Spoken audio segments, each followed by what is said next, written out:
Welcome to YouTube channel GK GS with Manish sir. आज 24 जुलाई 2024 है और आज के जितने भी महत्वपूर्ण करंट अफेयर्स होंगे और स्टैटिक जीके होंगे वो सभी हम इस वीडियो में डिस्कस करेंगे। तो आइए शुरू करते हैं आज का महत्वपूर्ण करंट अफेयर्स। आज का पहला प्रश्न है, किस बैंक ने रेस फॉर गैलरी अभियान की शुरुआत की है? किस बैंक ने रेस फॉर गैलरी अभियान की शुरुआत की है? तो याद रखना दोस्तों, इंडसइंड बैंक ने दोस्तों रेस फॉर गैलरी अभियान की शुरुआत की है और इंडसइंड बैंक का हेडक्वार्टर है मुंबई में। देखो दोस्तों, रेस फॉर गैलरी अभियान है क्या? तो महिला कुश्ती एथलीटों को सशक्त बनाना और उनकी पूरी तरह से वित्त पोषित छात्रवृत्ति का प्रतिष्ठित IIS सुविधा में कोचिंग प्रदान करवाना, यही है रेस फॉर गैलरी अभियान का उद्देश्य। और ये शुरू किसने किया है? तो इंडसइंड बैंक ने इसकी शुरुआत की है। इंडसइंड बैंक का हेडक्वार्टर कहाँ है? मुंबई में है और मुंबई को बोला गया है 7 टापुओं का नगर। मेरे प्यारे दोस्तों, इस वीडियो का PDF आपको टेलीग्राम पे मिलेगा, जिसका लिंक वीडियो के डिस्क्रिप्शन बॉक्स में है।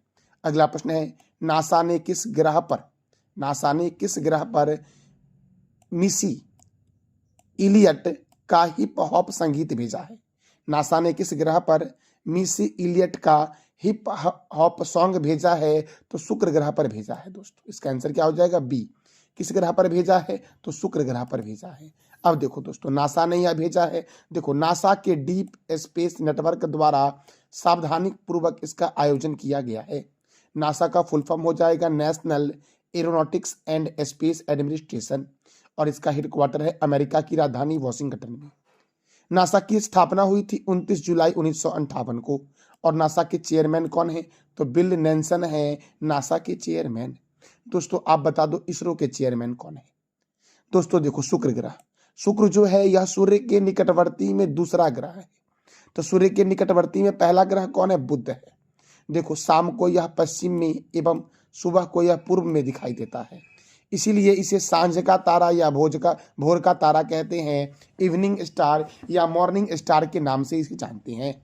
इसे पृथ्वी की बहन के रूप में भी जानते हैं, पृथ्वी का जुड़वां ग्रह के रूप में भी जानते हैं और पृथ्वी के भग्नी ग्रह के रूप में भी जानते हैं शुक्र ग्रह को। क्यों दोस्तों? क्योंकि इसका आकार, घनत्व और व्यास जो है वो लगभग पृथ्वी के बराबर है। बुध और शुक्र के पास कोई भी उपग्रह नहीं है। ऐसे कौन से ग्रह हैं जिसके पास कोई उपग्रह नहीं है? तो बुध और शुक्र के पास कोई उपग्रह नहीं है। दोस्तों, इस ग्रह के वायुमंडल में अधिकतम कार्बन डाइऑक्साइड जो 90 से 95% होने के कारण प्रेशर कुकर जैसी स्थिति उत्पन्न होती है, इसलिए यह हमारे सौरमंडल का सबसे गर्म ग्रह है। अच्छा दोस्तों, आप बता दो कि हमारे सौरमंडल का सबसे ठंडा ग्रह कौन है? इसका जवाब दे दो आप कमेंट बॉक्स में। और दोस्तों, शुक्र और अरुण जो है ये सूर्य की परिक्रमा जो करता है वह पूर्व से पश्चिम की दिशा में करता है। बाकी सभी ग्रह जो हैं वो पश्चिम से पूर्व की दिशा में सूर्य की परिक्रमा करते हैं।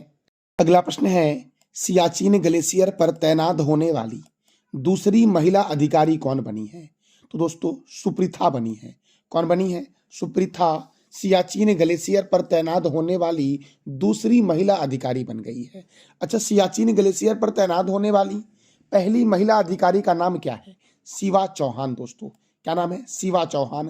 पहली महिला अधिकारी सियाचिन ग्लेशियर पर तैनात होने वाली थी शिवा चौहान और दूसरी बन गई है कौन? तो सुप्रीथा बन गई है। दोस्तों, सियाचिन ग्लेशियर हिमालय के पूर्वी काराकोरम रेंज में स्थित है और नुब्रा नदी जो है ये सियाचिन ग्लेशियर से ही निकलती है।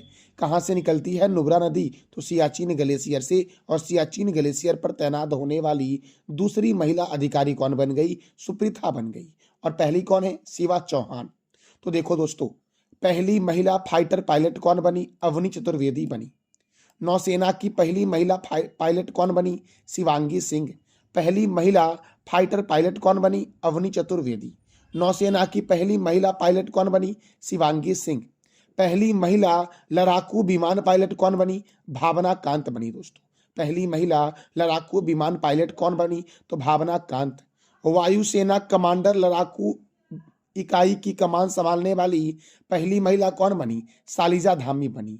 वायुसेना कमांडर लड़ाकू इकाई की दोस्तों कमान संभालने वाली पहली महिला कौन बनी? शालिजा धामी। पूर्वी लद्दाख क्षेत्र में कमान संभालने वाली पहली महिला कौन बनी? कर्नल गीता राणा बनी। देश की पहली वंदे भारत ट्रेन ड्राइवर महिला कौन बनी? सुरेखा यादव। जम्मू एंड कश्मीर की पहली महिला बस चालक कौन बनी? पूजा देवी। सियाचिन युद्ध क्षेत्र में तैनात प्रथम महिला कौन है? शिवा चौहान है। अच्छा, पहली महिला एम्बुलेंस ड्राइवर कौन बनी? एम वीरालक्ष्मी बनी।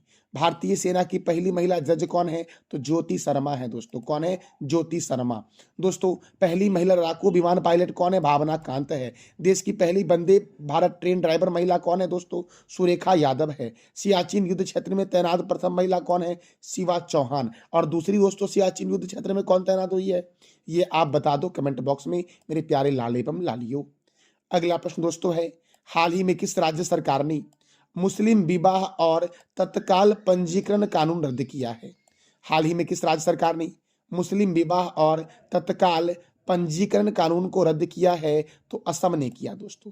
किसने रद्द किया है? तो इसका आंसर हो जाएगा बी, असम ने किया है। देखो, मुस्लिम विवाह और तलाक पंजीकरण अधिनियम और यह नियम जो था ये 1935 को निरस्त कर दिया है। किसने? तो असम सरकार ने निरस्त कर दिया है, जिससे बाल विवाह के लिए ठोस कदम दोस्तों उठाया गया, ऐसा कहा गया है इसे। तो मेरे प्यारे लाल एवं लालियों, अब देखो असम से क्या क्या महत्वपूर्ण प्रश्न बनते हैं। तो असम की राजधानी है दिसपुर। असम के गवर्नर है गुलाब चंद्र कटारिया। असम के चीफ मिनिस्टर है हेमंत बिस्वा शर्मा। असम में राज्यसभा 7 है, लोकसभा 14 है। मानस राष्ट्रीय उद्यान, नमेरी राष्ट्रीय उद्यान, राजीव गांधी औरंग राष्ट्रीय उद्यान, चक्रशिला वन्यजीव अभ्यारण्य, नामबोर वन्यजीव अभ्यारण्य, देहिंग पटकाई राष्ट्रीय उद्यान, पोबा वन्यजीव अभ्यारण्य, रायमोना राष्ट्रीय उद्यान कहाँ है? असम में। और काजीरंगा राष्ट्रीय उद्यान भी असम में ही है। यहाँ से एक महत्वपूर्ण प्रश्न यह बनता है कि काजीरंगा राष्ट्रीय उद्यान एक सिंग वाला गेंडा के लिए प्रसिद्ध है। देखो, एक सिंग वाला गेंडा के लिए असम और पश्चिम बंगाल दोस्तों प्रसिद्ध है। गोपीनाथ बारदोली अंतरराष्ट्रीय हवाई अड्डा गुवाहाटी में है। असम का मुख्य लोक नृत्य बिहू है। और सबसे प्राचीन तेल क्षेत्र जो मिला था ये असम में ही मिला था। असम के झील को देख लेते हैं। हफलौंग झील, चडुम्बी झील, दिघाली पुखरी झील, शिवसागर झील, तमरंगा झील, डिगबोई झील, दीपोर बिल और सोनबिल कहाँ है? असम में। अच्छा, विश्व का सबसे बड़ा नदी द्वीप जो है ये मांजुली है, जो कहाँ है? असम में दोस्तों। विश्व का सबसे बड़ा नदी द्वीप कौन सा है? मांजुली कहाँ है? असम में दोस्तों। असम में राजीव गांधी औरंग राष्ट्रीय उद्यान है। इस राजीव गांधी औरंग राष्ट्रीय उद्यान का नाम दोस्तों अब औरंग राष्ट्रीय उद्यान कर दिया गया है। तो असम में आप बता दो राज्यसभा और लोकसभा सीट कितना है। अगला प्रश्न है, राष्ट्रीय प्रसारण दिवस कब मनाया गया है? तो राष्ट्रीय प्रसारण दिवस मनाया गया दोस्तों 23 जुलाई को। कब मनाया गया राष्ट्रीय प्रसारण दिवस? तो क्या बोलोगे आप? 23 जुलाई को मनाया गया है राष्ट्रीय प्रसारण दिवस। देखो दोस्तों, 23 जुलाई 1927 को इंडियन ब्रॉडकास्टिंग कंपनी ने बॉम्बे स्टेशन से पहला आधिकारिक रेडियो प्रसारण किया था। इसीलिए दोस्तों 23 जुलाई को राष्ट्रीय प्रसारण दिवस मनाया जाता है। अच्छा, भारत का राष्ट्रीय ध्वज दिवस कब मनाया गया? तो 22 जुलाई को मनाया गया दोस्तों। देखो, भारत का राष्ट्रीय ध्वज 22 जुलाई 1947 को संविधान सभा द्वारा भारतीय राष्ट्रीय ध्वज को अपनाने की याद में मनाया जाता है। तो भारत का राष्ट्रीय ध्वज दिवस कब मनाया जाता है? 22 जुलाई को मनाया जाता है दोस्तों। अब देखो, जुलाई महीने में कौन कौन से महत्वपूर्ण दिवस मनाए गए हैं। राष्ट्रीय चिकित्सक दिवस 1 जुलाई, चार्टर्ड अकाउंटेंट दिवस 1 जुलाई, राष्ट्रीय डाक कर्मचारी दिवस 1 जुलाई, राष्ट्रीय सहकारिता दिवस 1 जुलाई, विश्व खेल पत्रकार दिवस 2 जुलाई, वर्ल्ड यूएफओ डे 2 जुलाई, अंतर्राष्ट्रीय प्लास्टिक बैग मुक्ति दिवस कब मनाया गया है? 3 जुलाई को मनाया गया है। अमेरिकी स्वतंत्रता दिवस 4 जुलाई, अंतर्राष्ट्रीय सहकारिता दिवस 6 जुलाई, विश्व जूनोसिस दिवस 6 जुलाई, वैश्विक क्षमा दिवस 7 जुलाई, विश्व चॉकलेट दिवस 7 जुलाई, राष्ट्रीय मत्स्य किसान दिवस 10 जुलाई। विश्व जनसंख्या दिवस कब मनाया गया है? तो 11 जुलाई को मनाया गया है विश्व जनसंख्या दिवस। विश्व पेपर बैग दिवस 12 जुलाई, विश्व युवा कौशल दिवस 15 जुलाई, अंतर्राष्ट्रीय आपराधिक न्याय दिवस 17 जुलाई, संविधान हत्या दिवस 25 जून को मनाया गया। नेशनल मंडेला अंतर्राष्ट्रीय दिवस 18 जुलाई, अंतर्राष्ट्रीय चंद्रमा दिवस 22 जुलाई। नेशनल मैंगो डे कब मनाया गया है दोस्तों? तो 22 जुलाई को मनाया गया है नेशनल मैंगो डे।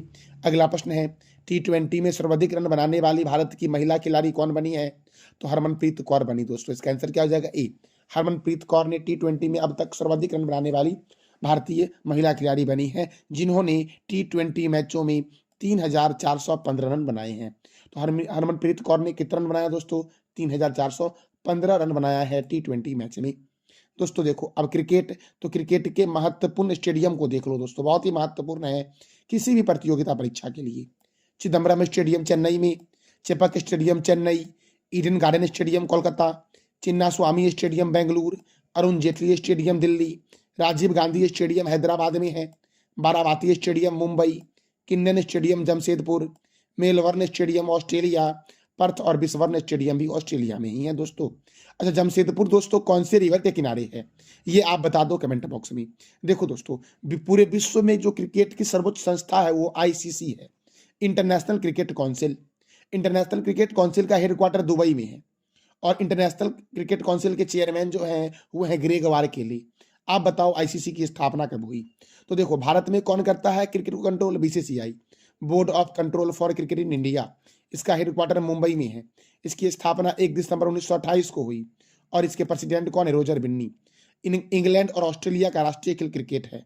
देखो रणजी ट्रॉफी, कौन सा? Ranji trophy, Irani trophy, Vijay Hazare trophy, Moin Uddaula gold cup, Cooch Behar cup, Duleep trophy, Rohinton Baria cup, GD Birla trophy और देवधर ट्रॉफी का संबंध किस खेल से है? क्रिकेट से है दोस्तों। आपसे यह प्रश्न दो तरह से पूछता है एग्जाम में कि दिलीप ट्रॉफी का संबंध किस खेल से है, तो क्रिकेट बोलोगे, और पूछेगा निम्नलिखित में से किस, दोस्तों निम्नलिखित में से किस ट्रॉफी या कप का संबंध क्रिकेट से नहीं है, तो आप टिक कर लेना दोस्तों, क्योंकि मैंने लगभग आपको सभी ट्रॉफियां बता दिया क्रिकेट के संदर्भ में। अब देखो दोस्तों, विश्व का सबसे बड़ा क्रिकेट स्टेडियम कौन सा है? नरेंद्र मोदी स्टेडियम है जो अहमदाबाद में है। और अहमदाबाद से दोस्तों 3 स्टैटिक प्रश्न बनता है। पहला, अहमदाबाद साबरमती नदी के किनारे है। अहमदाबाद में को भारत का बोस्टन कहा गया है और भारत का मैनचेस्टर के नाम से जानते हैं अहमदाबाद को। दोस्तों अगला प्रश्न है, हाल ही में किस देश ने दुनिया की पहली high speed carbon fibre train बनाई है? हाल ही में किस देश ने दुनिया की पहली high speed carbon fibre train बनाई है? तो चीन ने दोस्तों, चीन ने बनाई है। चीन की राजधानी क्या है? बीजिंग। चीन की करेंसी क्या है दोस्तों? रनबिब्बी। चीन की राष्ट्रपति कौन है? Xi Jinping. मेरे प्यारे लाल एवं लालियो, आप बताओ दोस्तों कि दुनिया का एक अजूबा है चीन का दीवार, तो इस चीन के दीवार का निर्माण किसने करवाया था? इसका जवाब दे दो दोस्तों आप कमेंट बॉक्स में। दोस्तों हम अगले प्रश्न की ओर बढ़ते हैं। हमारा अगला प्रश्न है, हाल ही में किस राज्य ने चराई देव मैदान को यूनेस्को की विश्व धरोहर स्थल के लिए नामित किया है? हाल ही में किस राज्य की चराई देव मैदान को यूनेस्को की वर्ल्ड हेरिटेज साइट के लिए नामित किया गया? ये तो शामिल नहीं हुआ दोस्तों, नामित किया गया दोस्तों है। तो ये असम का दोस्तों है। आपको इमेज में दिख रहा होगा दोस्तों, ये जो आपको इमेज में दिख रहा है यही है चराई देव मैदान दोस्तों। कौन सा मैदान? चराई देव मैदान। ये कहां पर है? असम में है दोस्तों। तो असम के बारे में मैंने तुरंत आपको बताया है। देखो ये जो चराई देव मैदान है इसे असम के पिरामिड के नाम से जानते हैं। असम के पिरामिड के नाम से जानते हैं किसी? तो चराई देव मैदान को दोस्तों। देखो यह मैदान में 90 से अधिक शाही दफन टीलों का घर है। इस मैदान में 90 से अधिक शाही दफन टीलों का घर है और इन प्राचीन दफन टीलों का निर्माण अहोम राजाओं और कुलीनों के लिए 13वीं से 18वीं सदी के बीच उसके शासनकाल के दौरान किया गया था। और विश्व धरोहर समिति के 46वें सत्र का आयोजन जो हुआ है वो नई दिल्ली में हुआ है। और इसी धरोहर समिति के 46वें सत्र में प्रधानमंत्री नरेंद्र मोदी ने असम के चराई देव मैदान को यूनेस्को की वर्ल्ड हेरिटेज साइट में नामित करने की घोषणा की है। शामिल नहीं किया गया है दोस्तों, याद रखना। चराई देव मैदान अगर शामिल हो जाएगा तो भारत का 43वां विश्व धरोहर स्थल होगा यूनेस्को में दोस्तों। अभी 42 वर्ल्ड हेरिटेज साइट है भारत की, और जब यह शामिल हो जाएगा चराई देव मैदान दोस्तों यूनेस्को के वर्ल्ड हेरिटेज साइट में, तो ये 43वां वर्ल्ड हेरिटेज साइट हो जाएगा दोस्तों भारत का। देखो प्रधानमंत्री नरेंद्र मोदी ने यूनेस्को को $10 लाख देने की घोषणा की है। यूनेस्को का फुल फॉर्म क्या है? United Nation Educational Scientific and Cultural Organization, ये यूनेस्को का फुल फॉर्म है और इसका हेडक्वार्टर है फ्रांस के पेरिस में। अब देखो दोस्तों कुछ राज्य हैं जिसके मुख्यमंत्री, राज्यपाल और राज्यसभा सीट देख लेते हैं। अरुणाचल प्रदेश की राजधानी क्या है? ईटानगर। यहाँ के मुख्यमंत्री कौन है? पेमा खांडू। यहाँ के गवर्नर कौन है? केवल त्रिविक्रम परनाइक। यहाँ पे राज्यसभा 1 है और लोकसभा 2 है। सबसे पहले सूर्योदय जो होता है ये भारत में अरुणाचल प्रदेश में होता है, वर्ल्ड में जापान में होता है, याद रखना दोस्तों।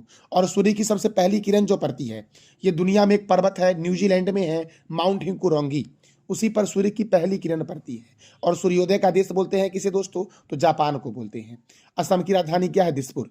असम के मुख्यमंत्री कौन है? हेमंत बिस्वा शर्मा। असम के गवर्नर कौन है? गुलाब चंद्र कठारिया। और असम में राज्यसभा 7 है, लोकसभा 14 है। मेघालय की राजधानी क्या है? शिलोंग। मेघालय के मुख्यमंत्री कौन है? कोनार्ड संगमा। और मेघालय के गवर्नर कौन है? फागू चौहान। मेघालय में राज्यसभा 1 है और लोकसभा कितना दोस्तों है? तो 2 है मेरे प्यारे लाल एवं लालियों। अगला प्रश्न है, हाल ही में पेरिस ओलंपिक 2024 के लिए बीसीसीआई ने भारतीय ओलंपिक संघ को कितने करोड़ रुपए देने की घोषणा की है? दोस्तों पेरिस ओलंपिक 2024 के लिए BCCI, board of control for cricket in India ने भारतीय ओलंपिक संघ को कितने करोड़ रुपए देने की घोषणा की है? तो 8.5 करोड़ रुपए दोस्तों। कितना? तो 8.5 करोड़। इसका आंसर क्या हो जाएगा? ए हो जाएगा। अब देखो दोस्तों, बीसीसीआई करेगा दोस्तों, तो बीसीसीआई का फुल फॉर्म है board of control for cricket in India. इसका हेडक्वार्टर मुंबई में है। इसकी स्थापना 1 दिसंबर 1928 को हुई। इसके प्रेसिडेंट कौन है? रोजर बिन्नी है। और इसके सेक्रेटरी कौन है? तो जय शाह इसकी सेक्रेटरी है मेरे प्यारे लाल एवं लालियों। अब देखो, पेरिस ओलंपिक 2024 इसका आयोजन कहाँ होगा? तो फ्रांस में होगा। इसका आयोजन 26 जुलाई से 11 अगस्त तक होगा। कुल देश इसमें पार्टिसिपेट कर रहे हैं 206। खेल होगा 32। 4 अतिरिक्त खेल दोस्तों इसमें शामिल किया गया है, वो है स्पोर्ट्स क्लाइंबिंग है, स्केट बोटिंग है, आप दोस्तों सर्किंग है और ब्रेकिंग दोस्तों, ये सब खेल को शामिल किया गया। 4 एडिशनल खेल दोस्तों इसमें जोड़े गए हैं। स्पोर्ट्स क्लाइंबिंग, स्केट बॉलिंग, सर्किंग और ब्रेकिंग खेल को जोड़ा गया है। ये प्रतियोगिता दोस्तों जो होगा आपका, ये प्रतियोगिता 19 दिन का है और 757 प्रतियोगिताएं दोस्तों इसमें होंगी। इसमें इवेंट्स कितने होंगे? तो 329 इवेंट्स दोस्तों इसमें होंगी मेरे प्यारे लाल एवं लालियों। देखो, एथलीट जो शामिल होंगे 10,500 एथलीट शामिल होंगे। भारत दल की ओर से 117 एथलीट शामिल हो रहे हैं। शुभंकर दोस्तों, इस पेरिस ओलंपिक का क्या है? तो ओलंपिक फीस है। देखो, पेरिस ओलंपिक 2024 में भारत के ध्वजवाहक कौन है? तो पीवी सिंधु महिला में और पुरुष में शरत कमल है। भारतीय ओलंपिक संघ का हेडक्वार्टर नई दिल्ली में है। भारतीय ओलंपिक संघ के अध्यक्ष पीवी सिंधु हैं और भारतीय ओलंपिक संघ की स्थापना 1927 में हुई थी और बीसीसीआई की स्थापना 1928 में हुई दोस्तों। आधुनिक ओलंपिक खेलों का आयोजन सर्वप्रथम कब किया गया था? तो 1896 में किया गया था एथेंस में। अंतर्राष्ट्रीय ओलंपिक समिति की स्थापना किसके द्वारा किया गया था? तो पियरे डी कुर्बतने के द्वारा, जो फ्रांस के थे। और अंतर्राष्ट्रीय ओलंपिक समिति की स्थापना 1894 में हुई थी। अंतर्राष्ट्रीय ओलंपिक समिति के प्रथम अध्यक्ष कौन थे? दिमित्रियास वेकेलास थे दोस्तों। भारतीय ओलंपिक संघ के प्रथम अध्यक्ष कौन थे? तो सर दोराबजी टाटा थे दोस्तों। कौन थे? सर दोराबजी टाटा। ओलंपिक मशाल को जलाने का प्रारंभ किस ओलंपिक में किया गया? एम्स्टर्डम ओलंपिक में किया गया 1928 में। ओलंपिक खेलों में शुभंकर की परंपरा का प्रारंभ कब किया गया था? 1968 में किया गया था। मैक्सिको सिटी वाले ओलंपिक में किया गया दोस्तों। ओलंपिक ध्वज को पहला बार एडवर्प ओलंपिक में 1920 में फहराया गया था। ओलंपिक ध्वज दोस्तों इमेज में आपको दिख रहा होगा। ये ओलंपिक ध्वज दोस्तों रेशमी कपड़े से बना हुआ है और इसका पृष्ठभूमि कैसा है? सफेद है, जिसमें 5 अलग अलग रंग के वृत्त आपको इमेज पर दिखाई दे रहे होंगे। और ये जो 5 वृत्त है वो अलग अलग महाद्वीपों का प्रतिनिधित्व करता है। यूरोप जो दोस्तों है ये नीला रंग का है वृत्त है इसके लिए। एशिया के लिए पीला रंग का वृत्त है। अफ्रीका के लिए काला रंग का वृत्त है। ऑस्ट्रेलिया के लिए हरा रंग का वृत्त है। अमेरिका के लिए लाल रंग का वृत्त दोस्तों है। और अमेरिका में 2 महाद्वीप दोस्तों हैं, उत्तरी अमेरिका और दक्षिणी अमेरिका। और उत्तरी अमेरिका और दक्षिणी अमेरिका महाद्वीप का जो प्रतिनिधित्व करता है वो लाल रंग का वृत्त करता है मेरे प्यारे लाल एवं लालियों। लंदन ओलंपिक 2012 में हुआ था। इसमें पहली बार सऊदी अरब, कतर और ब्रुनई ने अपने महिला एथलीट को भेजे थे। भारत ने ओलंपिक में अपना प्रथम दल 1920 के एडवर्प बेल्जियम वाले ओलंपिक में भेजा था, जिसमें कुल 6 खिलाड़ी शामिल हुए थे। ओलंपिक में एथलेटिक्स स्पर्धा में फाइनल में पहुंचने वाले प्रथम भारतीय थे मिल्खा सिंह दोस्तों, जो 400 मीटर की दौड़ में 1960 में पहुंचे थे दोस्तों। अगला प्रश्न हमारा है, हाल ही में PR श्रीजेश पेरिस ओलंपिक 2024 के बाद संन्यास लेने की घोषणा की है, तो इनका संबंध किस खेल से है? इनका संबंध दोस्तों किससे है? तो हॉकी से दोस्तों है। देखो, PR श्रीजेश का संबंध किस खेल से? हॉकी से है। और ये पेरिस ओलंपिक के बाद संन्यास ले लेंगे मेरे प्यारे लाल एवं लालियों। अब दोस्तों देखो, हॉकी तो है, हॉकी के महत्वपूर्ण स्टेडियम में महत्वपूर्ण है शिवाजी स्टेडियम दिल्ली वाला। कलिंग स्टेडियम भुवनेश्वर में है, सिलारू हॉकी स्टेडियम शिमला में है, लिवैली हॉकी स्टेडियम लंदन में है, मेजर ध्यानचंद स्टेडियम दिल्ली में है, सरदार वल्लभ भाई पटेल स्टेडियम कहाँ है, तो आपका रायपुर में है। और हॉकी जो है ये भारत और पाकिस्तान का राष्ट्रीय खेल है। हॉकी के महत्वपूर्ण कप और ट्रॉफी को देख लो। Beighton cup, Rangaswamy cup, Aga Khan cup, Begum Rasool trophy, Maharaja Ranjit Singh gold cup, Lady Ratan Tata trophy, Guru Nanak championship, Dhyanchand trophy, Nehru trophy, Scindia gold cup, Murugappa gold cup, Wellington cup और इंदिरा गांधी गोल्ड कप का संबंध किस खेल से है? हॉकी से है। मेरे प्यारे लाल एवं लालियो, ये था हमारा आज का महत्वपूर्ण करंट अफेयर विथ स्टैटिक। दोस्तों मैंने आज आपको पेरिस ओलंपिक के बारे में बताया, स्टैटिक प्रश्न, हॉकी के बारे में बताया, क्रिकेट के बारे में बताया, असम के बारे में दोस्तों बताया। यह सभी आपके प्रतियोगिता परीक्षा के लिए बहुत ही महत्वपूर्ण कंटेंट है दोस्तों। तो मेरे प्यारे लाल एवं लालियो, कल के करंट अफेयर को जरा हम रिवीजन कर लेते हैं। नेशनल मैंगो डे 22 जुलाई को मनाया गया। भारतीय पुरुष फुटबॉल टीम के मुख्य कोच कौन बने हैं? तो मनोलो मार्केज बने हैं। हाल ही में किस राज्य सरकार ने राजीव गांधी शिल्प अभ्यस्तम योजना की शुरुआत की? तेलंगाना ने। श्रमिक बसेरा योजना की शुरुआत किसने की है मेरे प्यारे लाल एवं लालियो? तो गुजरात ने की है श्रमिक बसेरा योजना की शुरुआत दोस्तों। हाल ही में प्रधानमंत्री नरेंद्र मोदी ने कहाँ विश्व धरोहर समिति के 46वें सत्र का उद्घाटन किया? तो नई दिल्ली में। केंद्र सरकार ने कब तक सरकारी भवनों की 100% शौर्यीकरण का लक्ष्य रखा है? तो 2025 तक। हाल ही में किस भारतीय टेनिस खिलाड़ी को अंतर्राष्ट्रीय टेनिस ऑफ हॉल फ्रेम में शामिल किया गया? तो लिएंडर पेसे को और विजय अमृतराज को शामिल किया गया है। मेरे दोस्तों, सकल पर्यावरण उत्पाद सूचकांक की अवधारणा शुरू करने वाला देश का पहला राज्य कौन बना है? उत्तराखंड बना है। दोस्तों 2025 में पहले ओलंपिक ई स्पोर्ट्स गेम की मेजबानी कौन करेगा? सऊदी अरब करेगा। हाल ही में किस देश की स्पेस एजेंसी नासा ने चंद्रमा के शांत सागर में, दोस्तों चंद्रमा के शांति सागर में के पास गुफा की खोज की है? तो अमेरिका दोस्तों। यहाँ पर शांति सागर कर लेना मेरे प्यारे लाल एवं लालियो। दोस्तों तो ये था हमारा आज का महत्वपूर्ण करंट अफेयर विथ स्टैटिक, और रिवीजन मैंने दोस्तों आपको करवाया पिछले दिन का करंट अफेयर। कल मैंने आपसे 3 प्रश्न किया था और आज भी मैं आपसे 3 प्रश्न करूंगा जिसका जवाब आपको देना है कमेंट बॉक्स में दोस्तों। तो नीति आयोग के एसडीजी सूचकांक 2023 से 24 में कौन सा राज्य प्रथम रहा? केरल और उत्तराखंड। बीएसएनएल के अध्यक्ष और प्रबंधक निदेशक कौन बने हैं? रॉबर्ट जेराई रवि। मोटो जीपी इंडिया के ब्रांड एम्बेसडर कौन बने? शिखर धवन बने हैं मोटो जीपी इंडिया के ब्रांड एम्बेसडर। आज का आपका 3 प्रश्न है, पहले ओलंपिक ई स्पोर्ट्स गेम की मेजबानी कौन करेगा? कहाँ विश्व धरोहर समिति के 46वें सत्र का उद्घाटन किया गया है? और किस राज्य ने श्रमिक बसेरा योजना की शुरुआत की है? तो इस तीनों प्रश्न का जवाब देना है कमेंट बॉक्स में आपको दोस्तों। ये था हमारा आज का महत्वपूर्ण करंट अफेयर। जानकारी अच्छी लगी तो वीडियो को लाइक करें, शेयर करें और चैनल को सब्सक्राइब करें। थैंक यू सो मच मेरे प्यारे लाल एवं लालियों।